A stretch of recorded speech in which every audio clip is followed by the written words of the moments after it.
Amigos de Educación y Sociedad, gracias por acompañarnos. Hoy en este espacio hemos invitado al doctor Álvaro Gabriel Eizaguirre. Él es médico cirujano de la Universidad Franz Tamayo. Es además neurourgenciólogo del TEC de Monterrey, docente de la materia de fisiopatología y farmacología en la Universidad Franz Tamayo, y así podemos seguir con su currículum.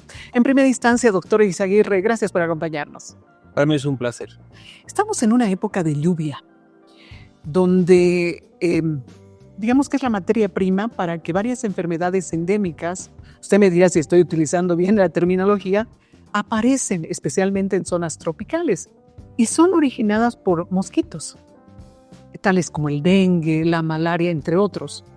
¿Qué importancia tiene gestionar y conocer esta temática en una población que debe tener cuidados especiales en este tipo de épocas?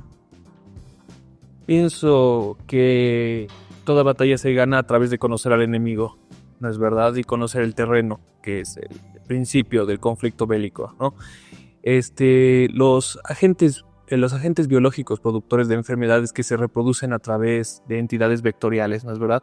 ¿Qué es un vector? ¿No? El vector es el animal en cuestión que es capaz de transportar y contagiar, entre comillas, a la persona con el agente lesivo. ¿A qué me refiero con esto? Por ejemplo, la picadura de un mosquito en condiciones regulares, solo lo hace por proceso de alimentación, son hematófagos. Sin embargo, en el proceso de alimentación puede transmitirnos el vector, en este caso el mosquito, ¿no es verdad? Un agente biológico. ¿Qué agente biológico? Puede ser parasitario o viral. Parasitario, como en el caso justamente del paludismo, o el dengue hemorrágico en el caso de las enfermedades virales. Sabemos que es típico y conocido en los lugares cómo uno se puede proteger, pero le voy a pedir, por favor, especialmente para la gente que se está trasladando a un lugar como ese, o para conocimiento general, cómo interactuó como habitante de este tipo de regiones para evitar este mal, para prevenir estos males. Primero, si una persona va a abordar una nueva zona que es potencialmente peligrosa o endémica, siempre es bueno familiarizarse con la geografía del lugar en relación a los estudios entomológicos que se han realizado ahí, que esta información se puede encontrar en internet, en Google, ¿no es verdad? Estoy yendo a, palos blancos, infecciones animales, ¿no es verdad? Porque son tropicales. Resulta que Palos Blancos es un lugar que coloquialmente se lo conoce como Spundilandia, porque es un sitio donde frecuentemente se adquiere la spundia, la leishmaniasis, enfermedad parasitaria contagiada justamente o transmitida por vectores de tipo mosquito. Entonces, si nosotros investigamos, que no lleva más de un minuto, investigamos las zonas geográficas a las que vamos a estar destinados por un tiempo, eso nos ayudaría muchísimo más a saber cuáles son las medidas específicas del lugar.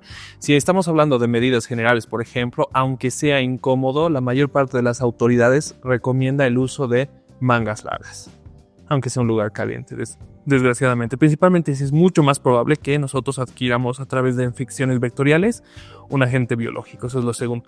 Lo tercero, poder identificar a los animales de manera más sencilla, ¿no es verdad? O sea, cualquiera ve una tarántula o un animal muy grande y sabe que por el mismo aspecto los animales no te están invitando a tocarlos, ¿no?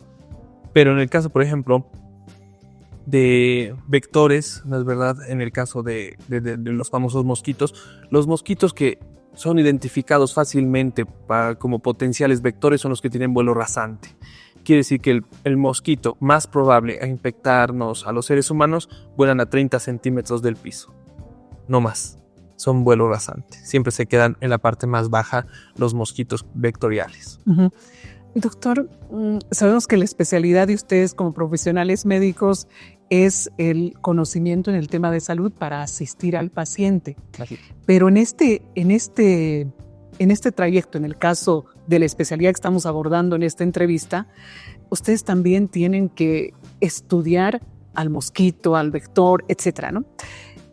¿Cuán importante es en la rama que usted está trabajando justamente conocer a los animales como los que ejemplificamos para lograr el objetivo de salud en la población? Pienso que es crucial. Mira, yo puedo hacer el diagnóstico de una enfermedad y de la probabilidad, o sea, no yo en especial, sino que en general un médico que conoce las características morfológicas de los vectores infecciosos puede hacer un diagnóstico aquí o en cualquier población, siempre y cuando tenga un microscopio y el agente biológico, podemos hacer el diagnóstico microscópico. No es lo mismo, por ejemplo, ver una Lutzomia Núñez Tovari anglesi en el microscopio que ver una Aedes aegypti. Ambos son mosquitos, pero al microscopio tienen aspectos muy característicos que al ver las características de cada uno, sé que unos son portadores de un rango de enfermedades, en el caso de la Aedes aegypti, y la Lutzomia Núñez Tovari anglesi de otro grupo de enfermedades. Entonces, solo viendo al mosquito puedo descartar todas las que no son producidas por el Aedes aegypti, por ejemplo, y en contraste con el otro. Miren qué interesante lo que está diciendo el doctor. Y no solamente son mosquitos. El hantavirus, por ejemplo, está relacionado con ratones. Recientemente hemos conocido muertes por picaduras de araña que traen otro tipo de enfermedades. Doctor, en este sentido, si podemos identificar algunas especies de animales con sus características que pueden arrojarnos un montón de enfermedades. La naturaleza es sabia. Normalmente, alguna vez debe haber visto, hay videos de YouTube muy populares en los que pone uno un pepino al lado de un gato y el gato ¡pum! Salta asustado, ¿no es verdad? Los colores vivos en la naturaleza normalmente son reflejo de toxicidad y animales ponzoñosos y venenosos. Lo propio con los animales más pequeños, ¿no es verdad? Los animales que pertenecen a la rama de la entomología y la biología tienen las mismas propiedades. Mientras más coloridos sean, mientras más llamen la atención, su potencial lesivo es mucho más llamativo. Y esta regla biológica se cumple incluso en el mar. Los animales más pequeños y más brillantes, como por ejemplo las medusas las medusas abisales, etcétera, etcétera, son animales, y los caracoles abisales brillan en la oscuridad, parecen adornos, pero tú los tocas y tienen neurotoxinas que actúan en 0,5 segundos, etcétera, etcétera. En el caso, por ejemplo, de nuestra ciudad, en la ciudad de La Paz, en la que nosotros nos encontramos, los animales ponzoñosos y venenosos no proliferan exactamente, las condiciones climáticas no son adecuadas, los cambios de clima son muy súbitos, puede subir o reducir la temperatura 3, 4 grados en una sola tarde, pueden disminuir o aumentarse, entonces estos productos biológicos que necesitan un ambiente o bien cálido o bien frío para proliferar, encuentran como que la contraparte térmica de la pasteurización y no sobreviven. Y esa es la diferencia, por ejemplo, por qué no encontramos ese rango de enfermedades aquí, tanto como en los países, en las zonas más tropicales. Uh-huh. Doctor, según lo escuchaba hablar, estoy pensando además en los animales que al tener un contacto con el humano gestionan elementos químicos como el veneno. Y es muy común, especialmente en lugares donde te interrelacionas como los tropicales con ellos, como las víboras, entre otras. ¿Cómo gestiono, siendo un común, sin tener conocimientos básicos de medicina, con este tipo de problemas? ¿Qué hago cuando me pica a un animal que me puede haber introducido veneno? Lo primero, adecuadamente, es la colocación o el lavado activo de la lesión, ¿no es verdad? Los potenciales de que el producto tóxico en cuestión sigan en la lesión, en el sitio de la lesión, son muy alta, ¿no es verdad? No es que las serpientes, por ejemplo, después de que clavan una mordida, por ejemplo, dejan una gran cantidad de veneno alrededor de la herida, no solo la inyectada. Entonces, lavar con agua y jabón el sitio de la mordida ayuda mucho, ¿no? Lo segundo, identificar si se ha desencadenado un proceso inflamatorio, que es muy sencillo, que hay que diferenciar de una reacción a una inflamación. Las reacciones nosotros las podemos ver porque después de una lesión se va a poner rojo, pero una tumoración marcada con impotencia funcional es una señal muy clara de que ha habido un potencial inflamatorio. Entonces, independientemente de si haya sido un proceso de reacción o inflamación de cualquiera de estos animales, se tiene que asistir a una evaluación médica sumamente urgente. Doctor, cuando te pica un animal y tiene veneno, ¿es sinónimo de muerte? No necesariamente. Es sinónimo de tumefacción y dolor fatal, pero no muerte necesariamente. Porque tenemos esa idea, ¿verdad? Así es. Hay varios grupos de animales, ¿no es verdad?, que son productores de endotoxinas, etcétera, etcétera. La mayor parte de los animales no son tan lesivos. Por ejemplo, mis mascotas, que son tarántulas, la mayor parte de ellas, por ejemplo, tienen los colmillos del tamaño de un gato. Entonces, la mordida es sumamente dolorosa. La toxina produce una tumefacción que dura un mes y algo de deformidad de la mano y algunas dificultades posteriores después de que se reduce la inflamación.